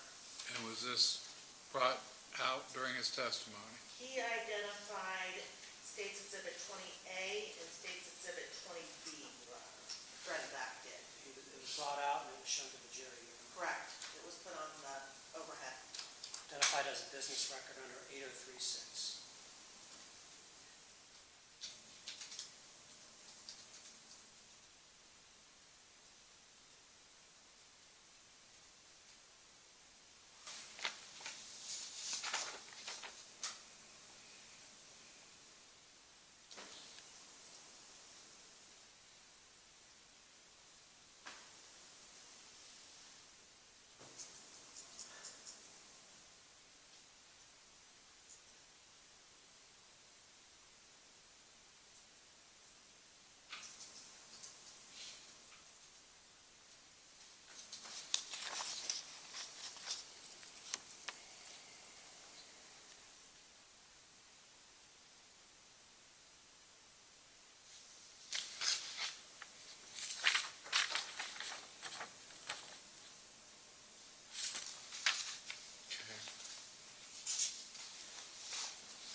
Relative to 20C, anything additional? I'm sorry, what was that, Your Honor? 20C, Oh, the email from I haven't Poach. ruled on the other two, I realize that, I'm gonna get that in a minute, but I was just going through them all here since I have to read them all. In regards to 20C, Your Honor, it's the same objection we had regarding 20D. We know Mr. Chang's intention and meaning behind that email, but all that was offered was a subjective interpretation of that by both the state and the witnesses. So while yes, it may have been authenticated as having been received by those people, it's being twisted and manipulated in a way that's not authentic to the actual author's intentions and meanings behind the words. They had the ability to call Mr. Chang, and again, I assure you I know the reason why they didn't. So we are stuck in that paradigm of them offering their interpretation and speculation as to the meaning and intentions behind that email, when I can represent as an officer of the court, we know that it is not accurate based off of what was testified to or their interpretation of it. I don't know what you're talking about. What Mr. Chang's email. Mr. Chang's email where they go through the recommendations of curative measures. May I look at that, Judge? I don't have it more memorized. Not to mention its subsequent remedial measures, Your Honor, or suggestions thereof. Oh, okay, yeah, I remember this one. Okay? Which is another basis for the majority of the emails that came, I guess you could say, from 20C on, with the exception of 20D. 20D was earlier.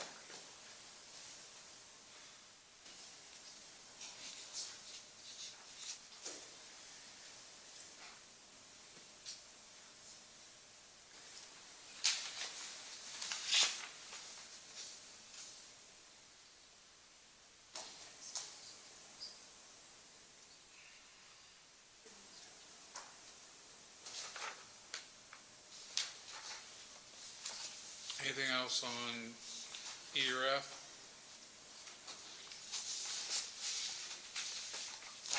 I would have to look at them again, Your Honor. I just very briefly, I'm sorry.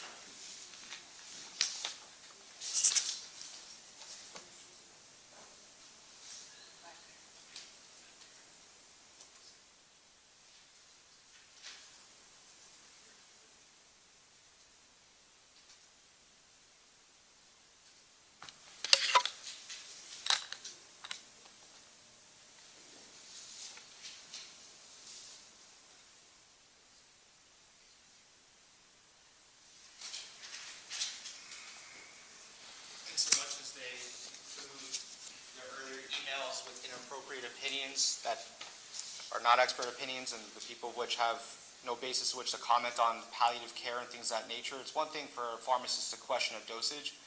It's another thing to then go beyond that and include a lot of the language that Mr. Dresbach and others include in those emails. So where they reference inadmissible opinions, which we would believe would violate 403 as well as the rules regarding expert opinions. In addition, where references are made to subsequent remedial measures, we'd be objecting to those. Okay. A and B will be admitted over your objection. C, D, and E, I believe, no, C, E, and F will not be admitted. May I see C, D, and F? May I speak to those, Judge? They are part of the record, but they are basically repetitive of this in the pertinent parts, and then you have the problem of the remedial measures.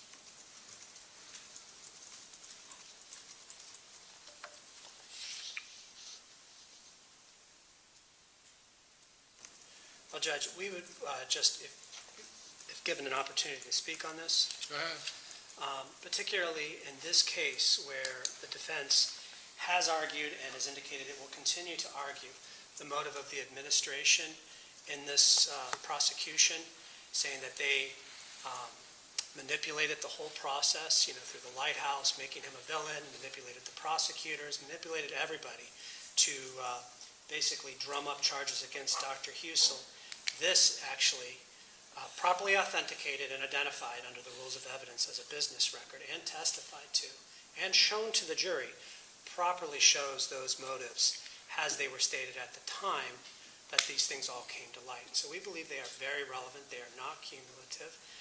Bo Chang's email, which was identified as authentic by several people, is not a remedial measure. It is the pharmacy's response to what has been brought to light by others in the pharmacy department, and perhaps what went wrong here in the administration's mind. So once again, Judge, when the administration's motives have been called in, that's a big part of the defense in this case. Here we have evidence at the time, properly authenticated, of what was actually going on in the administration's mind. And so we feel it's relevant, it is not cumulative, and it's all been previously shown to the jury, and we'd ask that those all go back to it. Thank you. Well, I'm troubled by one thing in that statement. I've already alluded to the parties in back. The lighthouse is a remedial measure. It's not relevant to this. And I said I can strike it on the record, and you all asked me not to. There's no reason to argue the lighthouse. It's not indicative of anything. It's a remedial measure. Why are we even talking about it? Well, Your Honor, as discussed in the back, it's my understanding that defense still intends to argue it during their closing. So he said it's not going to be a big part, I but was represented by Mr. Baez that was not going to be the case. he said, called it the cherry on top, I think was the words he used. I think what we discussed would be that we wouldn't be bringing it up any further, and that my references to it would be minimal at best. And that's, I think Mr. Zion is somewhat accurate in his representations to the court. I don't think, it's certainly not anywhere near the focus of what I intend to argue, but being is that there's a bit of evidence that ties it together to the motives of the complaining witness in this case. That is really the full extent of where I intend on going with it. If I spend 5 minutes on the whole thing in closing in a couple of hours, that would be probably where I'm at. And I think I would expect the court to hold me to that representation. Okay. Is my understanding of the conversation in back, and I can have her print it up exactly, okay? I explained to you that when it gets to the remedial measures, it's not relevant to this case. It's particularly excluded by the rules. You know, I don't see how it ties in. I did say that you were well within your right to make comments about the initial investigation. I permitted testimony to go on that. But once they get into the remedial aspects, this lighthouse stuff, it occurs long after the murders. It is a social media approach or a tactical approach on how to do things. It's clearly a remedial measure. How is it relevant then, if it's excluded directly by the rules? I think you have motives of the complaining witnesses in this case. Then you get that early on in the conversation, but something that occurred weeks after the events in a effort to, how should I say, stop the damage to their reputation, how is that indicative? It's all remedial in nature. Well, there were multiple things that the state brought forward in the case of Chief that we have to respond to that were subsequent to the incidents. I mean, there was a good chunk of what was testified to in this case that occurred after November 20th was the last patient. So I understand the court's concern, and I think I can effectively stay away from subsequent remedial measures while still focusing on the intent and the motives of the complaining witnesses. And that's where I would agree with you on that comment. I'm sorry, I'm sorry, I stepped on him. Go ahead and finish what you were saying. No, what I was saying is, I'm hoping that's where we could possibly draw the line somewhere. And I'm not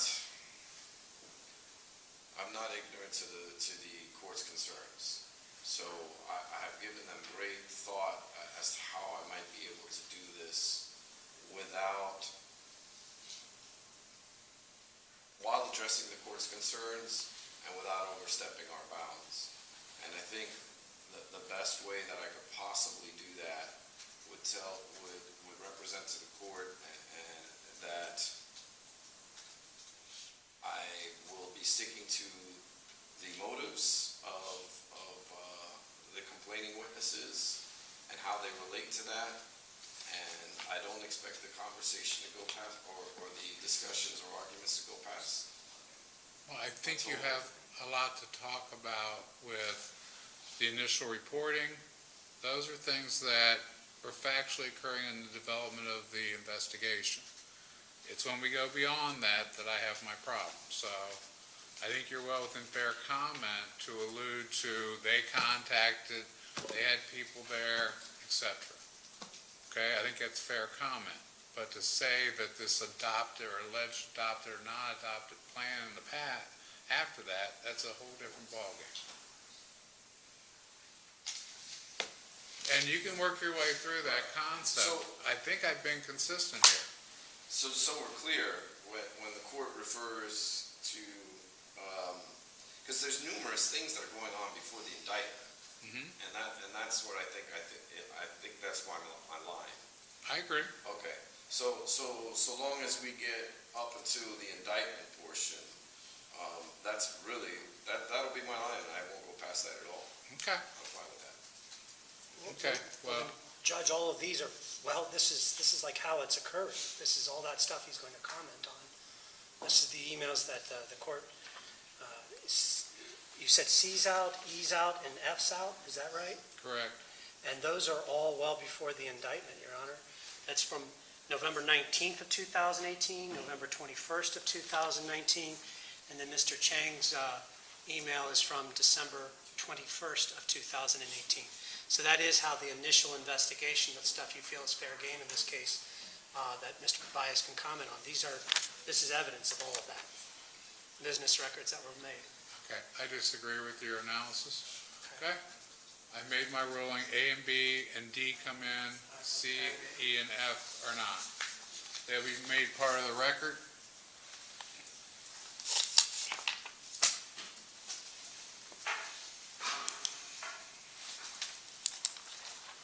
How are you holding up there, Madam Court Reporter? Okay. Next.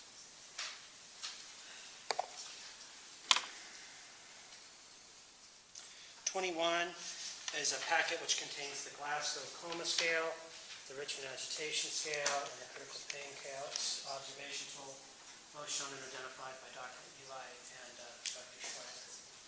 I'm sorry, he turned around. He said both identified by Dr. Eli and Dr. Schweiger. I knew one of that. Okay. Glasgow Coma Scale, the critical pain scale. Richmond Agitation Scale. As identified by Dr. Eli and Dr. Schweiger.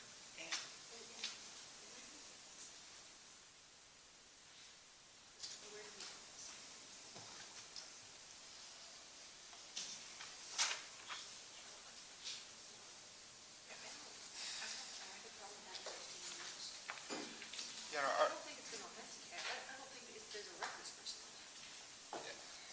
you want to address it? No. I'm just. Your Honor, our issues with these two documents, regardless of their use by the experts, is that there's no author listed on them. There's references. We don't know where this was taken from in regards to whether this is a compilation of things from various sources, if it came from a textbook. Really, it was just referred to by the experts, and their testimony can stand, but we don't know how this was made or. Correction, there's no author contact information. I just give it back.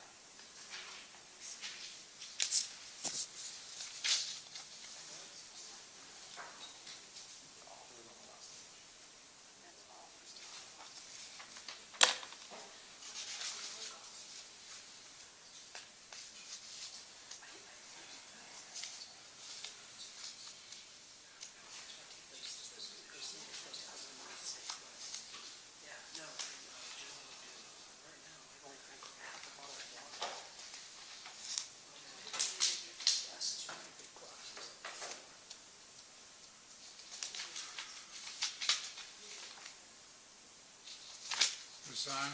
Yeah, Judge, those scales are constantly referred to in all 14 of the medical records. Those were the scales that were authenticated and identified by both experts in this case. I will also point out that the Richmond agitation scale was not only identified by Dr. Ely, and that document has an accurate reflection of what that scale is. Dr. Ely testified that Dr. Sessler, the guy who thought up the Richmond agitation scale, is a friend of his, came to him 30 years ago, and it was Dr. Ely who conducted the tests 30 years ago that validated the Richmond agitation scale. So not only did he say that's it, that's the test Dr. Ely, the state's first expert witness, validated and is published as validating in the Journal of American Medicine. So it's relevant because they're constantly referred to as RAS, Glasgow, and CPOT in the medical records. That's what that is. And both experts say, yeah, that's exactly what that is. So those should absolutely come in. Okay, over the objection, they'll be admitted. Thank you.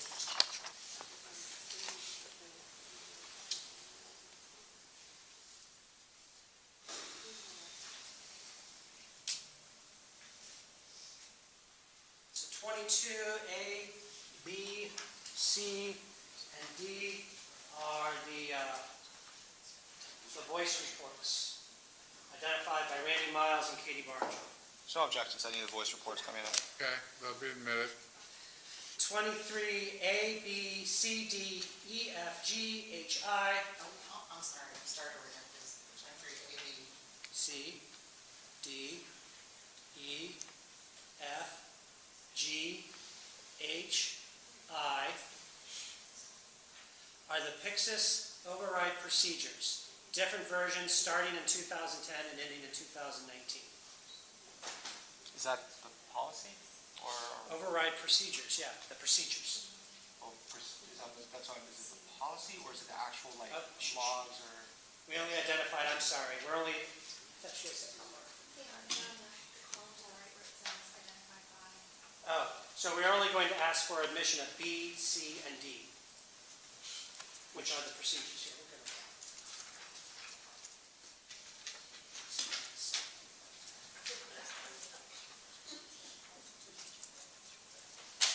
Thank you. And that's what we got here, Mr. Lapidus. That's what we're moving for admission.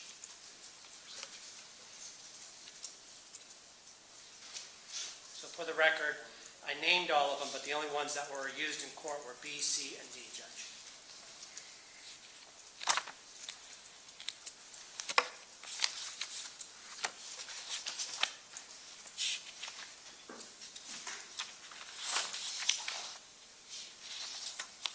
Any objections? Well, quite frankly, Your Honor, I don't see how policies that reflect to what nurses do, not at the direction of Dr. Husel, have anything to do with this case in regards to proving a single element of this. The policies regarding overrides, Dr. Husel doesn't even have a fingerprint access to the machine.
Based upon the testimony, I'm going to admit 23B, C, and D over your objection.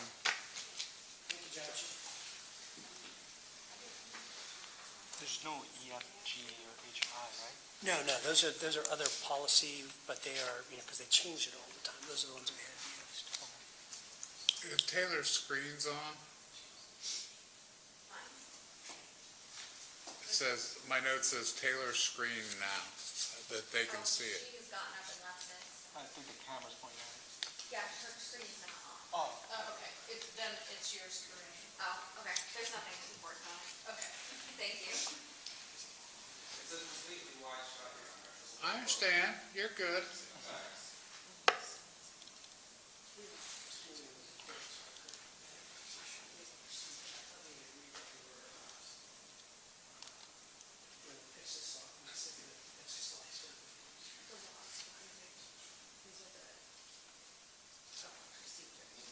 Oh, I don't know if we had or not. Did we stipulate all the Pixis logs for the victims? The alleged victims? All of them? Where are the logs?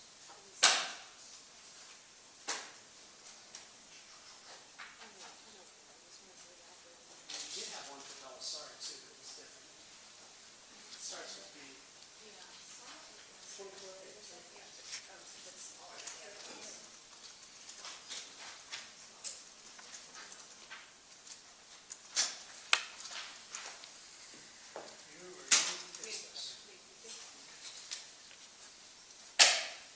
We only had, we didn't show them to everybody. And I thought we had a stipulation. There's one for every patient? There is. Belisari's is different because apparently they changed the format from 2015 to 2017. But yeah, there should be one for everybody. See, let me see.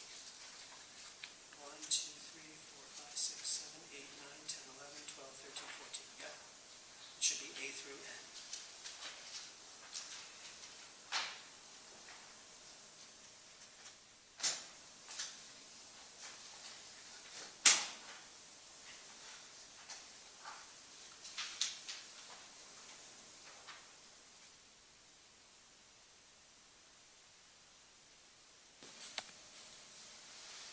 Give me a second to think about this.